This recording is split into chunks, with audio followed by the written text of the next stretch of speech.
Now, if you're like me, you cut your big game hunting teeth sitting out a tree stand, late nights, early mornings, waiting for that ever elusive, yet seemingly so common, gray ghost of a white-tailed deer to walk out. And it didn't matter if it was a buck or if it was a doe, your heart started racing the second it walked out into that food plot. And you could already taste the venison. Now, I'm in rural South Carolina, my homeland, on a brisk October day. Let's get into this puppy right here. So we gotta make about a quarter-mile hike back up in here. Then we're gonna get up in the tree stand. And I think we got about 3 hours ahead of us that we can get a really good solid sit in. We've had a nice cold front move through, seen tons of deer driving back and forth at night.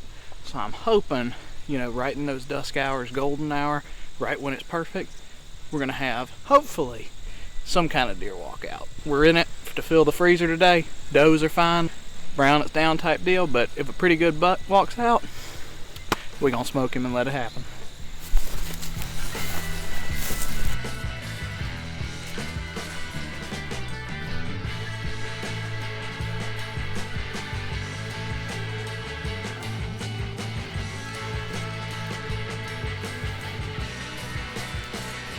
Let's go, boys.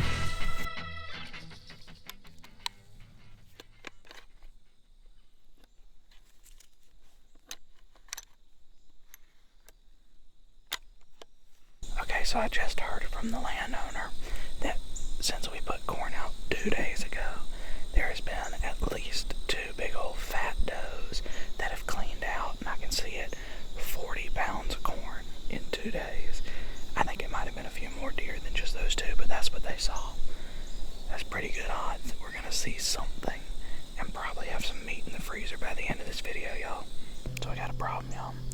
We got that sun coming right over our left shoulder, and that is just lighting up my white face.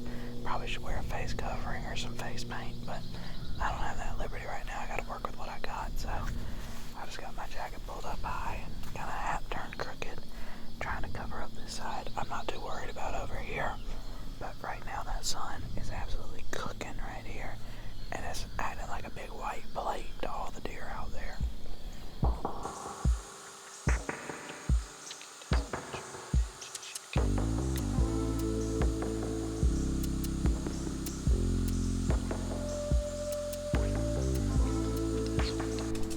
Spike deer came walking out. So a couple weeks ago we were out here and a little button buck was out there. That deer was not much bigger than the button buck. It might have been that same deer because it had 2 little spike antlers, and that button buck was still in velvet, so that could have been the case. But he walked out.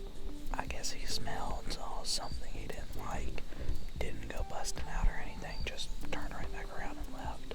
So we'll see. I don't think that's gonna ruin our day though. I think we're still safe.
She's turning broadside.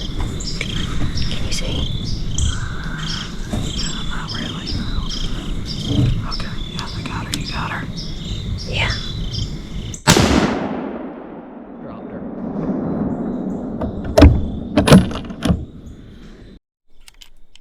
That's 2 dropped on the spot.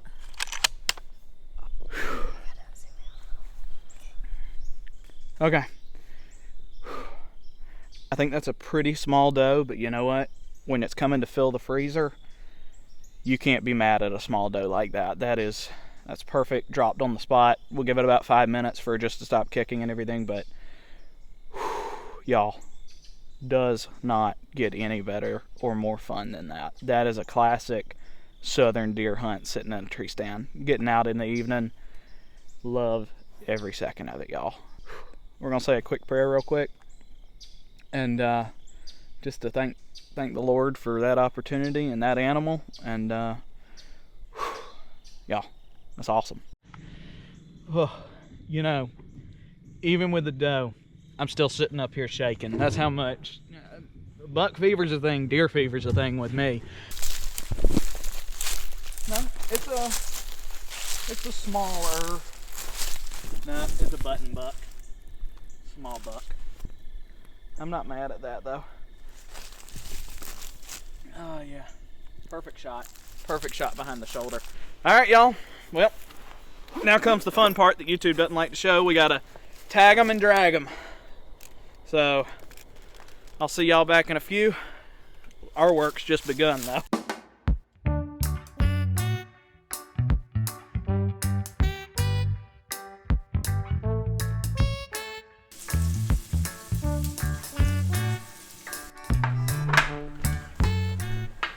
So an important thing to remember when you're cooking deer is that it's only got to be cooked to medium rare. If you're going to cook it over that, it's probably going to be tough, unless it's just one of the naturally kind of tough parts of the deer. But we got our schnitzel here, and let's see. Oh man, that is cooked to perfection right there. Look at that. Just a little bit of pink. Not quite medium rare, but we pounded it tender, so it's not really going to matter.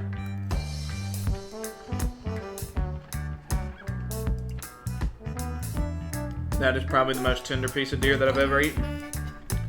And that is not a bad way to eat it. Like a nice little pan sear with some breadcrumbs. Yeah. That's pretty good. If you've never had deer, tenderloin, perfect way to get into it, y'all. I'm gonna finish my meal in just a second, but we're gonna end the video here real quick. I want to say thank you for watching. We got lots of cool stuff coming out of SC Tradition, so I highly encourage you to hit that subscribe button. It means a lot to me, y'all. Be praying for everybody who has been affected by all these recent storms and anything else that's going on, because Lord knows there's a lot happening in the world right now. And kind of related to that, if you go down in the comment section of every video now that's going to be posted from this date forward, we're going to include a Bible verse. Now, additionally with that, we are so close to 1,000 subscribers, so I just got to thank the Lord for that, as well as thank every one of y'all. But deer meat for dinner is never a bad thing, y'all. I'll see you on the next one.